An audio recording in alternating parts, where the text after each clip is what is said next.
Good morning. It's nice to be here to sample another holiday weekend. I sampled Easter and July 4th weekend, and now the Columbus Day weekend. Can I say that? I don't know. Columbus seems to have fallen out of favor lately, so I hope I don't get in trouble for saying that. But I said it, and now I'll have to live with the consequences.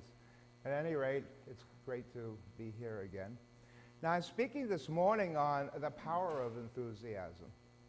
And I borrowed my title from an article by Tehillah Lichtenstein, who was the co-founder of the Jewish Science Movement. But I did change the title a little bit because her title was The Magic Power of Enthusiasm. And the thing is that there is no magic. And if I called my talk The Magic Power of Enthusiasm, then 10 years worth of students and an entire congregation would wonder what's wrong, because I've always stressed that there's no such a thing as magic, only things that seem to be magic because we don't yet understand them. And once we understand them, we don't call them magic anymore. Also, even if we do understand them, it's so much more exciting to say something is magic or magical, isn't it? Than to just say, it's so much more exciting to say, well, this is the magic of this, or the magic of that, or the magic of believing. It's the title of a New Thought book, or whatever it is. But there is no magic. But there is power in enthusiasm, and that's what I'd like to talk about this morning. Now, enthusiasm is defined as strong excitement of feeling, something inspiring zeal or fervor. And it's derived from the Greek enthusiasmos, meaning inspiration or possession by a god. Now, while today we think of enthusiasm as something positive, it wasn't always that way. When the word first came into the English language, it referred to religious fanaticism, and it was seen as something very, very negative. So in the 17th century, John Locke could write, enthusiasm is founded neither on reason nor divine revelation, but rises from the conceits of a warmed or overweening imagination. But by the 19th century, Ralph Waldo Emerson would say, nothing great was ever achieved without enthusiasm. And that's quite a change. So what does enthusiasm do, and how does it do it? In her article, Mrs. Lichtenstein wrote, enthusiasm has motivational power. It can make things move. It can take you out of the humblest sphere and propel you to heights of undreamed of success and achievement. It can raise you above the ordinary level of existence and put you in the ranks of the extraordinary. It can catapult you with rocket-like force to the most distant of goals. It is not a material phenomenon. There is no mathematical formula by whose application it may be created. Its force and volume are not to be measured by any scientific devices. It is purely spiritual in its source. It has its rise in some intangible process within your being. In fact, all that the world has accomplished in all its long annals, all the achievement, all the creations of mankind, all the inventions of the human mind, all its artistic conceptions, all its visions of progress have found visible, palpable realization because that spiritual form of energy, which we call enthusiasm, has been at work. Now, if we're going to be catapulted to the most distant of goals, we can see right away that it's going to involve what we call the creative process. So it's important to understand just what this creative process is and what part enthusiasm might play in it. Now, in his book, The 12 Powers of Men, Charles Fillmore wrote, an automobile driver should be familiar with the mechanism of his car. But in the great majority of cases, the driver knows merely enough to perform a few mechanical motions, and the car does the rest. That's me. So the mass of humans know but little about the delicate mind and body interaction. They perform a few necessary superficial acts, call in the doctor when anything goes wrong, and in the end, dump the old boat at the junk pile.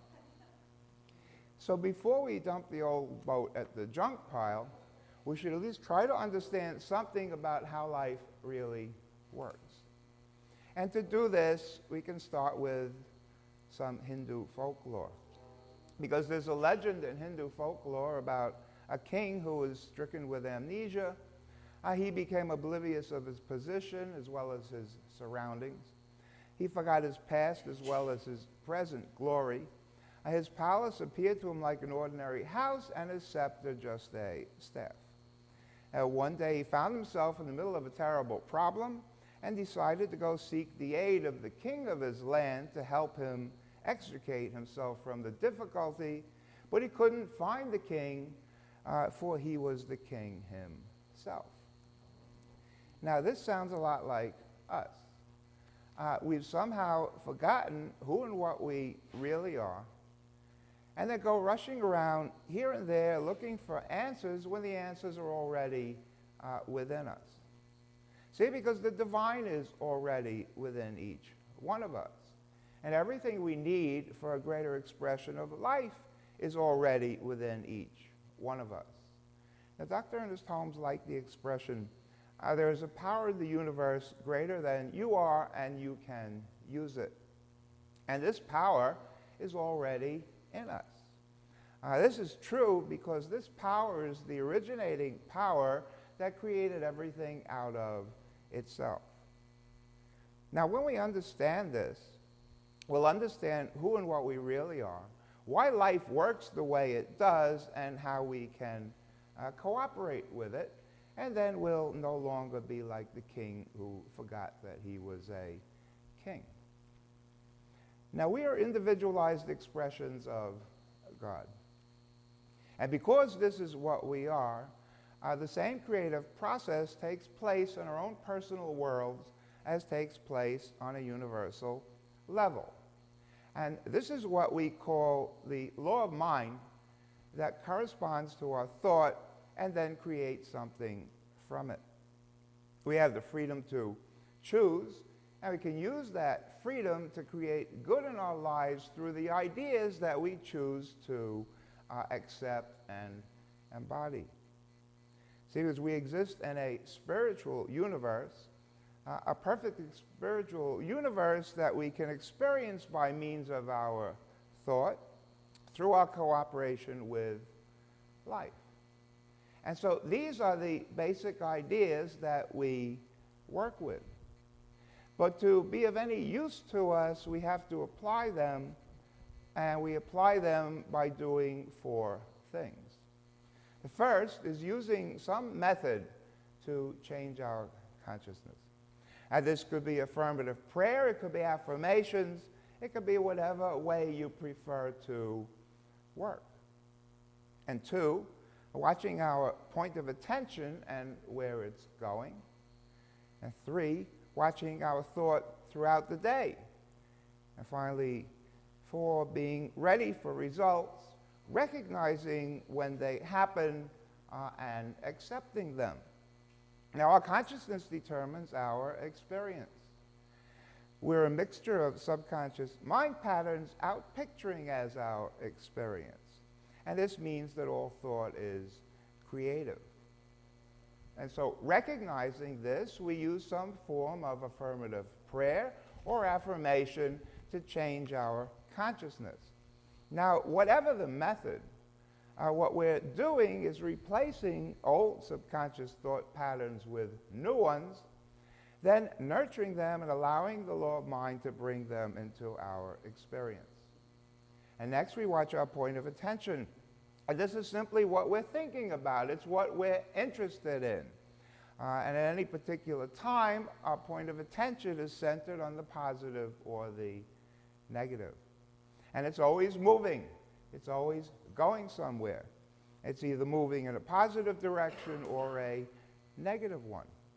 And where it's moving is important to us. And it's important to us because where our point of attention goes, we go. Where our point of attention goes, our minds, which are our thought and feeling, follow. And it is this thought and feeling which will determine our experience. Well, next we watch our thought, keeping it the way we want it to be. We watch our thought so that the thoughts we're thinking all day don't contradict and neutralize whatever it is that we're working on. Because remember, all thought is creative. So we spend 15 minutes in the morning affirming something or praying for something, and then we spend the rest of the day thinking the opposite. Which do you think is going to be our experience? So if we spend 10 minutes in the morning treating for love and then go around the rest of the day hating people, we can't expect to demonstrate, to exhibit, to manifest, however you want to put it, love in our lives. Because it's going to be the preponderance of our thought that's going to determine what will happen. And finally, we must be ready for the results. Ask ourselves if we're acting in ways that show that we're ready for it to happen. And when the results do arrive, and they will, we have to be able to recognize them. So many times people don't recognize them, but we have to be able to recognize them. So what does enthusiasm have to do with all of this? Well, we can ask ourselves the question, what's going to sustain us through this process? What's going to sustain us through this process? And I have to be a little careful here, because I often caution against thinking about things in terms of time, about thinking about things in terms of taking a certain amount of time. Because if we have the idea that certain things will take a long time, then for us, they will, because we've thought about them that way.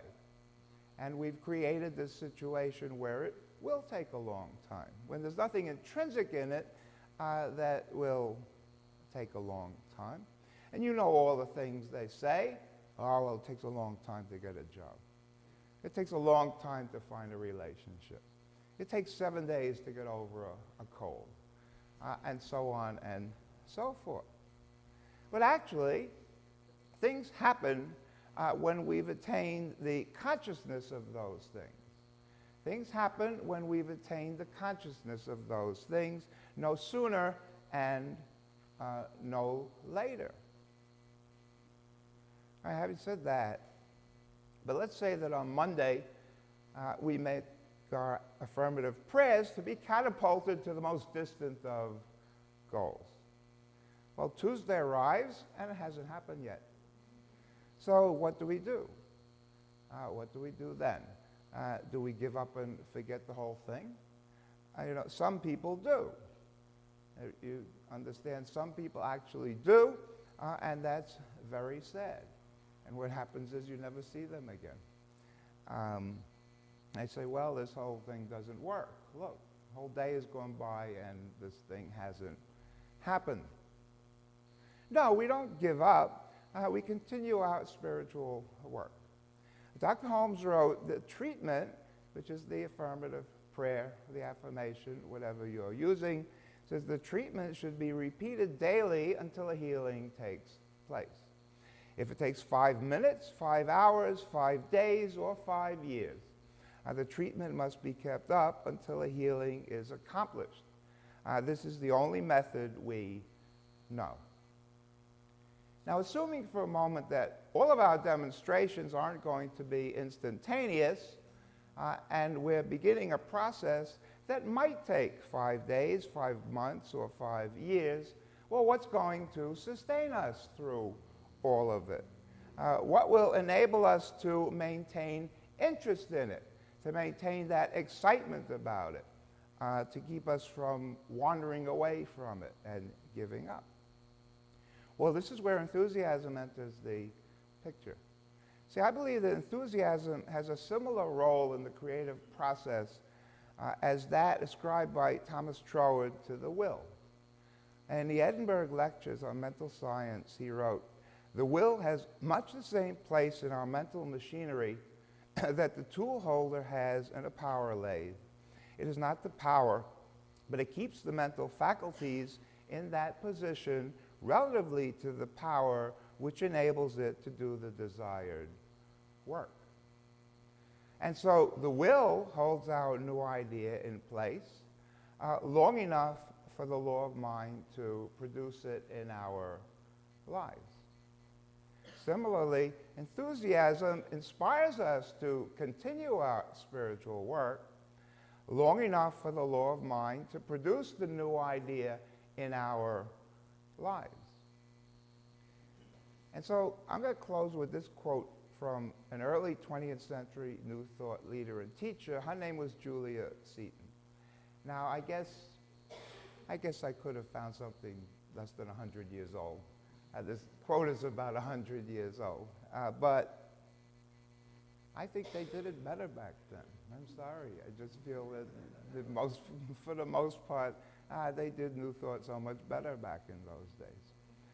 At any rate, in her book, Methods of Obtaining Success, and she considered enthusiasm as one of the methods for obtaining success. But she wrote, "It is possible for everyone to have a flaming sword of enthusiasm within him, equal to his own development. And no matter how little it may be, it is still there, and like attracts like, for even a grain of mustard seed will move mountains. With the fire of a great enthusiasm within us, we keep our own lamps trimmed and burning, and we become then a torchbearer and a lamp to the feet of the slumbering multitude. We are success then, because we have set the law of our own life, and in believing in the law, we come into the protection of the law." And so ends the lesson.